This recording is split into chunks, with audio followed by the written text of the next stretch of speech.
KMS இண்டஸ்ட்ரீஸில் இப்போ நம்ம அடுத்ததாக லான்ச் பண்ணியிருக்க ப்ராடக்ட் பார்த்தீங்க அப்படின்னா ஹாட் பிளேட்டுங்க. ஸோ ஹாட் பிளேட்டு வந்து பார்த்திங்கன்னா நிறைய இப்போல்லாம் கேன்டீன்ஸில் ஐடிஸில் எல்லாமே வந்து பார்த்திங்கன்னா மோஸ்ட்லி வந்து கரண்ட்டில் தான் இருக்கணும் அப்படிங்கிறது சொல்லியிருக்காங்க. ஸோ அதனால் கரண்ட்டில் வரக்கூடிய ஹாட் பிளேட்ஸ் தான். இதுக்கு ஒரு சின்ன டெமோ வாங்க பார்த்துடலாம்.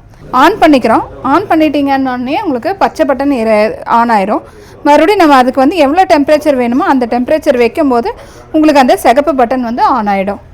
ஸோ அதுக்கப்புறம் வந்து நம்ம இந்த ஹாட் பிளேட்டில் போட்டு எடுத்துக்கலாம். இதுக்கு ஆயில் எல்லாமே வந்து உங்கள் இஷ்டம் தான். நீங்கள் ஸ்ப்ரே பண்ணுறதுனா ஆயில் ஸ்ப்ரே பண்ணலாம், இல்லைனாலும் இதெல்லாம் ஈஸி டு கேரி, நீங்கள் எங்கேனாலும் எடுத்துகிட்டு போய்க்கலாம், எடுத்துகிட்டு வந்துக்கலாம். பார்த்தீங்கன்னா உங்களுக்கு 9 இன்ச்சஸில் 3 சப்பாத்தி நம்ம போட்டிருக்கோம். ஸோ 30 இன்ச்சஸ் வரைக்கும் உங்களுக்கு கவர் ஆகுதுங்க. ஸோ ஜஸ்ட் அது ஹீட் ஆனாவே போதும்.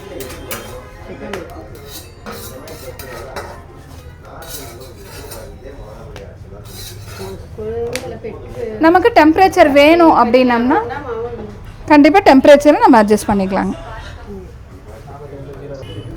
ஒன்ஸ் வந்து இந்த காயில் வந்து ஹீட் ஆகிற டைம் மட்டும்தான். காயில் ஹீட் ஆயிடுச்சு அப்படின்னா ஈஸியாகவே உங்களுக்கு சீக்கிரமாகவே குக் ஆகிடுங்க. ஸோ ஒரு 1 or 2 மினிட்ஸில் வந்து நம்ம சப்பாத்தி ரெடி ஆயிடுச்சுங்க. ஸோ இதில் சப்பாத்தி மட்டும் இல்லை, உங்களுக்கு சப்பாத்தி, தோசை, ஆம்லேட்டு அந்த மாதிரி எல்லா ஐட்டமுமே நம்ம இதில் போட்டுக்கலாங்க.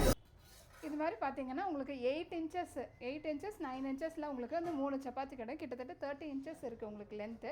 ஸோ இந்த மாதிரி ப்ராடக்ட் உங்களுக்கு வேணும் அப்படின்னீங்கன்னா நீங்கள் வர வேண்டிய ஒரே இடம் கேஎம்எஸ் இண்டஸ்ட்ரீஸ்.